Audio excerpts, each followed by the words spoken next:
Hello students.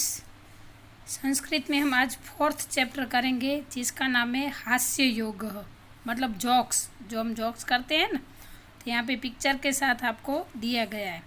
First है आपणिकः यानी कि दुकानदार, ग्राहक प्रति यानी कि ग्राहक के सामने बोल के, एतत् यंत्रम क्रीडातु क्रयण योग्यम अस्ति। यहाँ पे देखो पिक्चर दिया है, दुकानदार है, वो सिलाई मशीन यहाँ पे है। तो दुकानदार है वो ग्राहक को बोलता है कि ये यंत्र है, जो ये मशीन है वो काम करने योग्य, क्रियण योग्य अस्ति यानी कि काम करने योग्य है, प्रॉपर, एकदम प्रॉपर टू बी बॉट, मतलब परफेक्ट है। ग्राहक एतस्य का विशेषता अस्ति। फिर ग्राहक उस दुकानदार को पूछता है कि इसकी विशेषता क्या है, एक्स्ट्रा क्या है इसमें। तो आपणिक यानी कि दुकानदार कहता है एतत् यंत्रम भवतः 50% कार्यभारम अल्पम करिष्यामि। मतलब क्या कहता है कि ये यंत्र है, भवतः मतलब आपका 50% यानी कि 50% काम, कार्यभारम मतलब काम का भार, अल्पम यानी कि कम करता है। क्या है इस मशीन की विशेषता कि ये आपका 50% काम कम कर देगा। ग्राहक तरही कृपया 2 यंत्रे ददातु। फिर ग्राहक ने क्या कहा पता है कि तो एक काम करिए, मुझे 2 मशीन दे दीजिए तो मेरा 100% काम हो जाए। ऐसे तो वैसे ऐसा था कि हमारा आधा काम करता है तो दूसरा मशीन भी आधा ही करेगा, उसकी वजह से 100% काम नहीं होगा। लेकिन ये जॉक्स के हिसाब से दिया है। वापस से बोलती हूँ, एक दुकानदार ग्राहक को बोलता है कि ये जो मशीन है वो लेने योग्य है क्योंकि बहुत ही अच्छा काम करता है। फिर ग्राहक दुकानदार से पूछता है कि इसकी विशेषता क्या है। तो दुकानदार बोलता है कि ये हमारा 50% काम कम कर देता है। तो फिर ग्राहक बोलता है तो एक काम करो, मुझे ऐसे 2 मशीन दे दीजिए। उसकी वो समझता नहीं है कि दुकानदार क्या कहना चाहता है।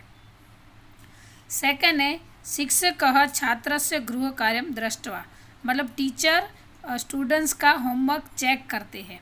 भवतः गृह कार्य बहवः दोषाः, कि तुम्हारे घर काम में मतलब तुम्हारा जो होमवर्क है वह मतलब बहुत दोष है यानी कि मिस्टेक्स, भूल है। तान अपि भवान एक एव करोति। मतलब तूने ये क्या किया है, ऐसे बहुत सारी भूल है ऐसे। छात्र महोदय एते सर्वे दोषाः अहम एक एव न करोमि। मतलब स्टूडेंट क्या कहता है कि इसमें से एक भी मिस्टेक मैंने नहीं की है। क्यों? गृहपाठ लेखने मम पिता अपि सहायतां करोति। मतलब होमवर्क करने में मेरे पापा ने मदद की है। तो स्टूडेंट का कहना क्या था कि वो जो भी जितनी भी मिस्टेक्स थी वो सारी मिस्टेक मैंने नहीं की है, मेरे पापा ने की है। वापस से रिपीट करती हूँ, टीचर स्टूडेंट्स का होमवर्क चेक करते हैं और बोलते हैं कि तेरे इस काम में मतलब आज के होमवर्क में बहुत सारी मिस्टेक्स है, ये तूने बहुत सारी मिस्टेक की है। लेकिन स्टूडेंट क्या बोलता है कि हे महोदया, टीचर यानी कि मैम, ये सभी भूले मैंने इन सब में से एक भी भूल मैंने नहीं की है। क्यों? क्योंकि होमवर्क करने में मेरे पापा ने मेरी मदद की है। मतलब उसका होमवर्क उसके पापा ने किया था, इसलिए उसने स्वीकारा नहीं। तो उसका कहने का मतलब क्या था कि वो सारी भूलें उसके पापा ने की थी। अभी नेक्स्ट है थर्ड, गृहस्वामी अतिथि प्रति, मतलब घर मालिक उसके घर पे गेस्ट आता है ना, उसको कहता है भवान आगच्छतु, मतलब आइए, हमारे घर पे कोई गेस्ट आता है तो हम कहते हैं कि आइए आइए। स्वान भयम न अनुभवतु, स्वान यानी कि कुत्ता, भयम मतलब डरना, अनुभवतु मतलब कुत्ते से मत डरना, क्योंकि उस मकान मालिक के घर कुत्ता था ऐसे। तो कहते कि आइए आइए, कुत्ते से डरना मत ऐसे।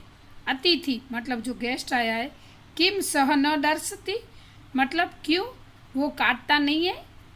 गृहस्वामी तस्य दंशन स्वभाव अस्ति वा न इति अहम अपि न जानामि, मतलब इसका स्वभाव मतलब ये काटता है कि नहीं काटेगा ये मुझे नहीं पता है, ये मैं नहीं जानता हूँ। अतः एतस्य स्वभावस्य परीक्षणम अधुना भविष्यति। मतलब अभी मुझे इसके स्वभाव का पता चल जाएगा, क्योंकि अगर वो गेस्ट को काटेगा तो घर मालिक को पता चल जाएगा कि उसका कुत्ता काटता है, और अगर नहीं काटेगा तो समझ जाएगा कि उसका कुत्ता, मतलब वो उस पर एक्सपेरिमेंट करना चाहता था जो गेस्ट थे ना। वापस से हिंदी में पूरा समझा दूँ कि जो घर मालिक है वो अतिथि जो गेस्ट आए उसको बोलते हैं कि आइए आइए, ऐसे आप कुत्ते से मत डरना। फिर जो गेस्ट थे वो बोलते क्यों, ये काटता नहीं है? तो बोलता है ये काटता है कि नहीं काटता ये मुझे नहीं पता है, लेकिन अभी थोड़ी देर के बाद मुझे पता चल जाएगा। अगर वो आपको काटेगा तो मैं समझ जाऊंगी कि काटा, और नहीं काटेगा तो मैं समझूंगा कि नहीं काटता है। फोर्थ है, एकदा चोरद्वयं वित्तकोशे लुण्ठनं करोति। हाँ, वित्तकोश यानी कि बैंक। एक बार चोरद्वयं मतलब दो चोर बैंक लूटने जाते हैं, बैंक को लूटते हैं। बहुनी रूप्यकाणि प्राप्नोति, बैंक में से उनको बहुत सारे रुपए प्राप्त होते हैं। गृहम आगत्य वार्तालापम करोति, गृहम मतलब घर, आगत्य मतलब आके, वार्तालापम मतलब डिस्कशन करते हैं। प्रथम चोरः कियत् धनम प्राप्यतम तस्य ज्ञानार्थम धन गणना करोमि, मतलब हमें कितना धन प्राप्त किया है वो अभी काउंटिंग करेंगे। हाँ, इस धन को हम काउंटिंग कर लेते हैं। द्वितीय चोर व्यर्थ श्रम मा करोति, व्यर्थ मतलब बिना, श्रम मतलब खामखा मेहनत मत करो। स्वः वर्तमान पत्रे वार्ताम आगमिष्यामि एवं तत् गणना ज्ञानम भविष्यति, मतलब अभी हम मेहनत नहीं करते हैं क्योंकि हमने बैंक लूटी है, तो कल के न्यूज़ पेपर में आ जाएगा कि बैंक में से इतने पैसे चोरी हो गए, तो हमें अपने आप पता चल जाएगा कि हमने कितने रुपए चोरी किए। वापस से समझाती हूँ। दो चोर थे जो बैंक को लूटा था, उन्होंने बहुत सारे पैसे लूटे थे। घर आके दोनों जन डिस्कशन करते हैं कि चलो, उसमें से प्रथम चोर था वो कहता है कि चलो हम ये काउंटिंग कर ले कि हमने कितने रुपए चुराए। तो दूसरा चोर कहता है कि इतनी मेहनत करने की ज़रूरत नहीं है, हम खामखा इतना सारा धन काउंट करेंगे और हमें मेहनत होगी, क्योंकि हमने चोरी बैंक में की है तो कल वो न्यूज़पेपर में 100% आ जाएगा। तो न्यूज़पेपर में उसमें फिगर दिया ही होगा कि इस बैंक में से चोरी हुई है और इतने रुपए की, तो हमें पता चल जाएगा कि हमारे पास कितने रुपए आए हैं और हमने कितने रुपए की चोरी की है। अभी नेक्स्ट है फिफ्थ, वृद्धः शंभुनाथः, मतलब वृद्ध, एक वृद्ध थे उसका नाम था शंभुनाथ। मम पत्नी मम भोजनस्य पश्चात एव भोजनम करोति, मम पत्नी मतलब मेरी पत्नी, मम मतलब मेरे, भोजन करने के पश्चात मतलब बाद ही भोजन करती है। रमानाथ मतलब उसका दूसरा फ्रेंड था रमानाथ। भवान भार्या सह भोजनम न करोति वा, क्यों तुम अपने पत्नी के साथ खाना नहीं खाते हो? शंभुनाथ तथा किमपि नास्ति, कभी नहीं करती हूँ ऐसे। मम भोजनस्य पश्चात सा भोजनम करोति, मतलब ऐसा कभी नहीं होता है, वो हमेशा मेरे खाने के बाद ही खाना खाती है, यानी कि भोजन करती है। तस्य कारणम अस्ति अतः यतः आवयोः एका एव कृत्रिम दंतावली अस्ति, इसका एक रीज़न है। क्या रीज़न है? कि उनके पास जो कृत्रिम दंतावली मतलब कि फ्लैश टीथ, फॉल्स टीथ मतलब जो ગુજરાતીમાં આપણે જેને બત્રીસી કહીએ, હા, વૃદ્ધ આપણા દાદા દાદીના કે મોટી ઉંમરના વ્યક્તિના દાંત પડી જાય તો એના માટે બત્રીસી બનાવવામાં આવે છે, ખોટા દાંતની। તો કૃત્રિમ એટલે કે ખોટા દાંતની બત્રીસી એમ। तो ये बनने वच्चे एक ज હતી, हाँ, दोनों के बीच, पति पत्नी के बीच में एक ही वो दंतावली थी।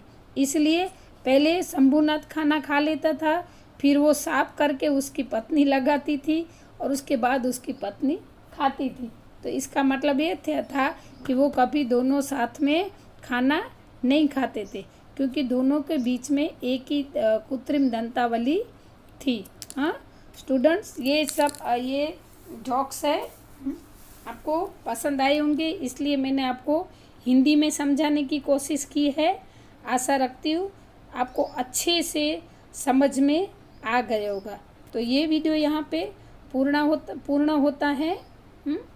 बहुत ही अच्छे से समझना वर्ड मीनिंग के साथ, और वर्ड मीनिंग अपनी बुक में फिर जो ग्लोसरी है वो आपको अपने बुक में कंपलसरी लिखनी होगी।